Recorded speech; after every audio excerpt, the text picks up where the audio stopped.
கருவாட்டு சோறு. அவ்வளவுதான். சூப்பர். நீயா நானா எபிசோடில் அவங்க கருவாடு பற்றி சொல்கிறப்ப கருவாடு பிடிச்சவங்க அதை கண்டிப்பாக ட்ரை பண்ணியே ஆவாங்க. ஏன்னா அவங்க அந்த அளவுக்கு அழகாக சொல்லியிருப்பாங்க. இதுக்கு நான் நெத்திலி கருவாடு தான் எடுத்திருக்கேன். நெத்திலி கருவாடை நல்லா வாஷ் பண்ணிவிட்டு எண்ணெய் ஊற்றி அதை ஃப்ரை பண்ணி எடுத்துக்கிறேன். அப்போ தான் அது மொறு மொறுன்னு இருக்கும். அவங்க சொன்ன மாதிரி நல்லா இந்த மாதிரி மொறு மொறுன்னு கிறிஸ்பியாக வர வரைக்கும் ஃப்ரை பண்ணி எடுத்துகிட்டு இதில் கடுகு அப்புறம் சோம்பு போட்டு நல்லா தாளிச்சிக்கிறேன். இது கூட கருவேப்பிலை 2 கொத்து, அப்புறம் 3 பல் பூண்டை நல்லா பொடியை நறுக்கி சேர்த்துட்டு, அப்புறம் சின்ன வெங்காயம் ஒரு 50 கிராம் அளவு சேர்த்துட்டு நல்லா வதக்கி விட்டுக்கிறேன்.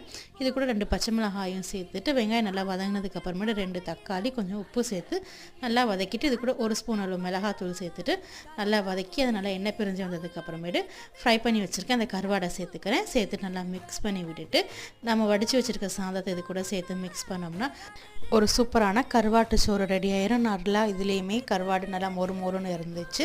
ட்ரை பண்ணி பாருங்கள். சப்ஸ்கிரைப் பண்ணிக்கோங்க. தேங்க்யூ.